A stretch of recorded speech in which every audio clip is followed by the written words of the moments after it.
تو مجھے جتنا یقین ہے نا کہ یہ آزادی کے نام پہ کس طرح لڑکیوں کو برباد کیا جا رہا ہے، اتنی معلومات شاید آپ کو نہیں ہو. صرف لیبل ہے، اسکرٹ پہننا اور بغیر اس یعنی فٹنگ کے کپڑے اور یہ سب، مردوں کے ساتھ اختلاط اور گھر میں کوئی روک ٹوک نہیں ہے. انہوں نے کہا اس آزادی سے برباد عورت ہو رہی ہے. اس نے کہا میں نے یہ بہت ظاہر ہے وہ تو اس فلم انڈسٹری سے اس کا تعلق ہے نا بڑا گہرا. انہوں نے کہا یہ میں نے اپنی آنکھوں سے دیکھا ہے، یہ سب بکواس ہے. وہ کہتی ہے کہ میں تو اس پورے عمل سے گزر کے یہاں تک پہنچی ہوں. میں لڑکیوں کو کہتی ہوں گھر کی چار دیواری سنبھالو، جا کے نہ ہو اس فیلڈ میں، گھر کی چار دیواری سنبھالو، یہ برباد کر دیں گی تمہیں یہ زندگی. تو جن کو اللہ نے سمجھ دی ہے نا، عقل دی ہے، وہ یہ سب چیزیں جانتے ہیں. عقل ہی اندھی ہو جائے، انسان اپنی آنکھوں پہ پٹیاں باندھ لے تو پھر تو اس کا کوئی حال نہیں. تو میں یہ عرض کر رہا تھا کہ اگر سوسائٹی کو فالو کرو گے، سوسائٹی SOCIETY، اگر اس کو فالو کرو گے آپ، تو پھر یہ ہوگا کہ ماؤں کے پیٹ میں بچیاں قتل ہوں گی. عرب کیا کرتے تھے، ان کو پریگننسی گرانا نہیں آتی تھی اور یہ پتہ بھی نہیں چلتا تھا کہ ماں کے پیٹ میں بیٹی ہے یا بیٹا، الٹرا ساؤنڈ کا کوئی سسٹم نہیں تھا، تو وہ انتظار کرتے تھے پیدائش کا. جب پیدا ہو گئی، بیٹا ہے تو ٹھیک ہے، بیٹی ہے تو کیا کرتے تھے، دفن کراتے تھے جا کے. میں نے وہ قبرستان مکہ میں دیکھا ہے جہاں بیٹیوں کو زندہ دفن کیا جاتا تھا. اور آپ دیکھیں کوئی معجزہ کیا ظاہر ہوا ہے کہ وہ سعودی عرب نے تو آپ کو پتا ہے تمام نشانیاں ختم کر دی، کہیں بلڈنگ بنا دی. مفتی تقی عثمانی صاحب تو ایک دفعہ رو پڑے تھے بیان کرتے ہوئے کہ اللہ تعالیٰ ان کو ہدایت دے، جو ہمارے پیغمبروں کے اور صحابہ کرام کی یادگاریں تھی بھائی، اس کو تو محفوظ، یہ تو ہمارا بڑا 1400 سال سے امت نے محفوظ رکھا ہوا، اس کو تو کم از کم ضائع نہیں کرنا چاہیے. توحید کے نام پہ، توحید بہت اچھی چیز ہے، تو آپ ان جگہوں پہ شرک نہ ہونے دیں، بالکل ہی وہ جگہ ہی مٹا دینا. امت پاگل تھی جو 1400 سال سے ان کی حفاظت کر رہی، وہ سارے مشرک تھے کہ جو حفاظت کرتے آ رہے تھے. تو ایسے بہت ساری ہماری تاریخی مقامات تھے جو ختم ہو. احد پہاڑ کی جو وہ پہاڑی ہے جہاں سے عبداللہ ابن جبیر رضی اللہ تعالیٰ عنہ کو نبی نے چھوٹے سے ٹیلے پہ بٹھایا تھا نا کہ یہاں سے خالد ابن ولید حملہ کر سکتے ہیں تو تم یہاں بیٹھو، وہ ٹیلا آج تک موجود ہے. وہ ٹیلا بھی گرانے لگے تھے. اس پر ایک انڈیا کے ایک بوڑھے آدمی تھے، وہ ٹریکٹر کے سامنے آ کے لیٹ گئے. انہوں نے بولا میری لاش پہ سے ہی گزر کے جائے گا، پھر یہ گرانے دوں گا، نہیں گرانے دوں گا میں. پھر مدینہ میں الحمدللہ عربوں نے بھی احتجاج کیا کہ یار یہ تو احد پہاڑ اور یہ تو پوری ایک تاریخ اس سے وابستہ ہے، اس کو کیسے گرا سکتے ہو بھائی آپ. تو اللہ کا شکر ہے حکومت سعودیہ نے وہ فیصلہ واپس لے لیا. مسجد نبی کی توسیع میں یہ ہونے لگا تھا کہ محراب سے آگے بڑھائی جائے. جو مسجد نبی کا جو محراب ہے نا، آپ کو پتا ہے رسول اللہ صلی اللہ علیہ وسلم جہاں کھڑے ہو کر نماز پڑھایا کرتے تھے، جب مسجد نبی کی توسیع ہوئی ہے تو پھر ایک صف آگے بڑھا دی گئی، پھر ایک صف آگے بڑھا دی گئی. تو حضرت عثمان رضی اللہ تعالی عنہ جہاں نماز پڑھایا کرتے تھے، اس کے بعد مزید فرنٹ سے مسجد نبی کو بڑھایا نہیں گیا. تو اس وقت سے لے کے آج تک امام کا مصلی وہی ہے جہاں خلیفہ راشد حضرت عثمان کا مصلی تھا. یہ کتنی فخر کی بات ہے کہ مسجد نبی کا امام وہیں کھڑے ہو کر نماز پڑھاتا ہے جہاں حضرت علی نماز پڑھایا کرتے تھے. جہاں تو ایک تاریخ ہے نا کہ یار یہ وہ جگہ ہے جہاں اتنے بڑے بڑے، اور اس سے 2 صف پہلے محمد صلی اللہ علیہ وسلم کا مصلی ہے. میں جب مسجد نبی گیا، میں نے تو وہ جگہ بار بار دیکھی محبت سے کہ یار یہ جگہ تھی جہاں محمد صلی اللہ علیہ وسلم نماز پڑھاتے تھے، اور یہ وہ صف تھی جہاں ابو بکر، عمر، علی، عثمان کھڑے ہوتے تھے. تو اس سے ایمان بڑھتا ہے. آپ وہ جگہ ہی غائب کر دیں. تو ہوا یہ تھا کہ ارادہ یہ ہوا تھا کہ فرنٹ سے بڑھایا جائے، اور دلیل یہ دی کہ بھائی نبی کے بعد بھی تو فرنٹ سے صحابہ نے بڑھایا نا، بڑھایا، لیکن اب 1400 سال سے اس میں اضافہ نہیں کیا. اب وہ ایک تاریخی حیثیت بن گئی ہے اس کی. تو الحمدللہ اہل مدینہ نے اس پہ بھی احتجاج کیا. انہوں نے کہا فرنٹ سے نہیں بڑھنے دیں گے، پیچھے سے جتنی مرضی بڑھا لو، فرنٹ وہی رہے گا جو حضرت عثمان اور علی رضی اللہ عنہما کے دور میں تھا. تو سعودیہ کے بہت سے کام اچھے بھی ہیں، لیکن کچھ کام ایسے ہیں جن پر علماء کو تحفظات ہیں. تو میں وہ عرض کر رہا تھا کہ وہ جو قبرستان تھا جہاں بیٹیوں کو زندہ دفن کیا جاتا تھا، وہ بھی 1400 سال سے امت نے ایک چار دیواری کر کے اس کو محفوظ کیا ہوا تھا. تو حکومت نے ابھی ماضی قریب میں اس کی کوشش کی تھی. وہاں ایک پٹھان مزدور تھے، انہوں نے مجھے یہ پورا واقعہ سنایا. انہوں نے کہا ہم نے اپنی آنکھوں سے دیکھا ہے کہ وہاں پر جو ہے نا روڈ بنانے کی گورنمنٹ نے کوشش کی، تو پوری ایڑی چوٹی کا زور لگا لیا. اللہ کی طرف سے کچھ معاملات ایسے ہوئے کہ وہ جگہ کھودتے تھے، پتہ نہیں کوئی خون نکلنا شروع ہو جاتا تھا، کیا ہو جاتا تھا، وہ نہیں بنا سکے وہاں پہ. تو مجبوراً اب آپ وہاں جائیں گے نا، آپ دیکھیں گے روڈ، یہ چھوٹا سا میدان ہے جہاں بچیوں کو زندہ دفن کیا جاتا تھا، تو روڈ اس سے گھوم کے جا رہا ہے. آپ خود کہیں گے کہ یار سیدھا جانا چاہیے تھا نا، لیکن وہ تھوڑا سا کرو ہو رہا ہے، ایسے گھوم کے جا رہا ہے. تو صاف پتہ چلتا ہے کہ یہ جو ہے وہ جان کر نہیں کیا گیا، مجبوری میں کیا گیا ہے. تو وہ قبرستان، اس سے پتہ چلتا ہے کہ اللہ نے اس قبرستان کو باقی رکھا ہوا ہے کہ جو لوگ حقوق نسواں کی بات کرتے ہیں، لڑکیوں کے حقوق کی بات کرتے ہیں، تو انہیں یقین آ جائے اس قبرستان کو دیکھ کر کہ عورت کو حقیقی معنوں میں حق صرف اسلام نے دیا ہے. ابھی بھی یقین نہیں آئے تو جاؤ ان ملکوں کے حالات جا کے دیکھو جہاں اسلام نہیں ہے. آج بھی وہاں پر بیٹی کو زندہ ماں کے پیٹ میں مارا جا رہا ہے. دفن اس لیے نہیں کیا جا رہا کہ اب دفن کی ضرورت نہیں ہے، ماں کے پیٹ میں ہی جب پتا چل جاتا ہے کہ بیٹی ہے تو وہی مار دو اس کو، کیس بھی نہیں بنے گا. ٹھیک ہے، انڈیا میں قانوناً جرم ہے یہ، یعنی قانوناً لا میں اس کی اجازت نہیں ہے، لیکن بات یہ کہ جب آپ نے ایک ایسا ماحول پیدا کر دیا تو لوگ تو پھر اپنے آپ کو مجبور سمجھیں گے نا.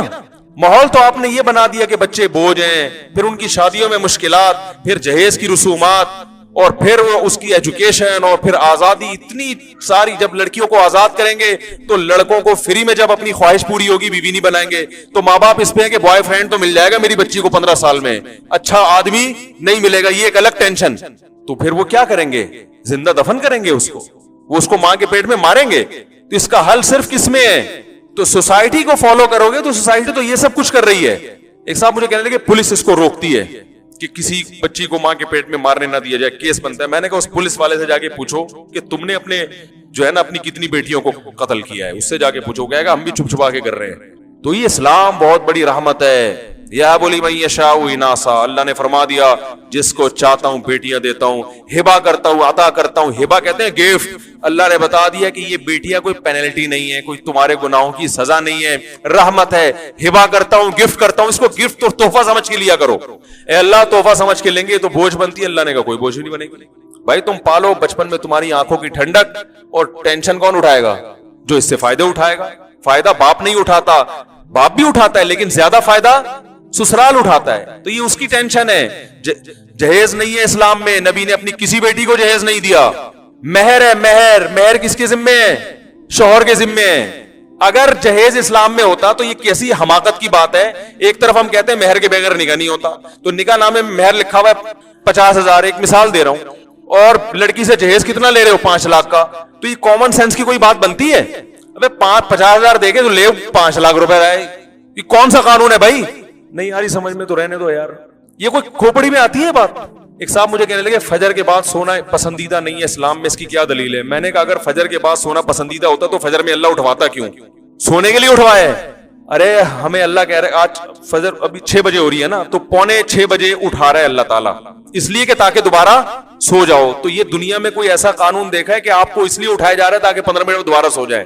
فجر کی نماز اس وقت رکھی اس لیے گئی ہے کہ اب یہ اٹھنے کا ٹائم ہے، اب اٹھو، اب کاموں پہ جاؤ نماز پڑھ کے. تو کچھ چیزیں ہوتی ہیں تھوڑی سی کھوپڑی استعمال ہو تو وہ سمجھ میں آ جاتی ہیں. ہاں رات کو کسی کو نیند نہ آئی ہو یا کوئی نائٹ ڈیوٹی کرتا ہو وہ ایک الگ مسئلہ ہے. تو خیر، تو 50,000 روپے جہیز دے رہے، مہر دے رہے ہیں. حالانکہ اسلام میں مہر میں بھی پتہ ہے کیا قانون ہے؟ مہر مثل.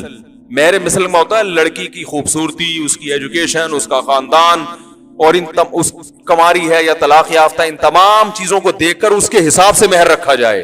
اور یہ مہر مارکیٹ میں یہ صرف اربوں میں رہ گیا ہے، اور افغانیوں میں، انڈین پاکستانیوں میں یہ مہر ختم.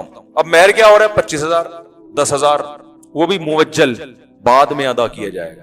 ایک صاحب میرے پاس آئے کہ میری بیوی کا مہر 25 روپے تھا، اس کا انتقال ہو گیا ہے تو میں دے سکتا ہوں. بوڑھے آدمی تھے. میں نے کہا 25 روپے؟ کہہ رہے ہیں یار 1948 میں شادی ہوئی تھی، 25 روپے کی بڑی ویلیو تھی. میں نے کہا اب اس تکلف کی کیا ضرورت ہے یار؟ خام خواہ میں مہر بھی دے دو گے اور آخرت میں سوال بھی نہیں ہوگا ہے. تو اب نہیں دو تاکہ آخرت میں سوال تو ہو نا. 25 روپے دو بھی دو گے اور آخرت میں اللہ پوچھے گا کہ یار یہ 25 روپے کیا ہے، تو آپ کہو گے بھائی طے یہی ہوا تھا. تو فرشتے کچھ کہیں گے، پھر بولیں گے جب طے یہی ہوا تو ہم کیا کریں بھائی، اب تو یہی طے ہوا. کیا خیال ہے؟ میں نے کہا چھوڑیں بڑی دیں، تھوڑا سا چترول بھی کھا لیں تاکہ بیوی تھوڑی سی خوش ہو جائے گی. تو 50 اچھی خاندانی لڑکیاں ہیں، مہر کیا ہے 50,000، 20,000. لڑکا کما رہا ہے 2 لاکھ، 3 لاکھ، 4 لاکھ، مہر کیا رکھ رہا ہے؟ ارے 1 مہینے کی تنخواہ تو کم از کم. مہر کا تو بنیادی مقصد تھا کہ تمہاری جیب سے جب خرچہ ہوگا تو ایک تو یہ پتا چلے گا تم واقعی انٹرسٹڈ ہو شادی کرنے میں. فری پھوکڑ میں نہیں. فری پھوکڑ میں تو ہر آدمی ہر چیز قبول کر لیتا ہے. روکڑا جیب سے نکلے گا تو پتا لڑکی کے باپ کو یقین ہو جائے گا ہاں بھائی یہ انٹرسٹڈ ہے اور یہ رکھنے کے لیے کر رہا ہے، چھوڑنے کے لیے نہیں کر رہا. تو کم از کم 1 مہینے کی تنخواہ تو رکھو میرے بھائی، کم از کم، مرے سے مرا. ایک مہینے کی تنخواہ تو دائیں بائیں ہلے نا, کچھ ہو گیا یار, کچھ ہوا ہے, ایسے 25,000 روپے 1,500 روپے یہ مہر چل رہے ہیں مارکیٹ میں. اور لڑکی والے دے کے آ رہے ہیں 5 لاکھ کا جہیز, کم از کم غریبوں کی بات کر رہا ہوں میں. اور پھر جو الگ ساری زندگی سسرال سے دب کے رہنا, یعنی لڑکی والوں کا سسرال سے دب کے رہنا داماد سے, وہ داماد جوتے کی نوک پہ رکھ رہا ہوتا ہے. میں نیو کراچی میں تھا نا, تو وہاں گجراتی لوگ ہیں, وہ تو انڈین کلچر ان کے ہاں بہت زیادہ ہے نا, کیونکہ وہ کافی بعد میں مائگریٹ کر کے آئے. وہ مجھے کہنے لگے ہمارے یہاں جب کسی کو گالی دینی ہوتی ہے نا, بد دعا دینی ہوتی ہے, ہم کہتے ہیں اللہ کرے کہ تو میرا سسر بن جائے.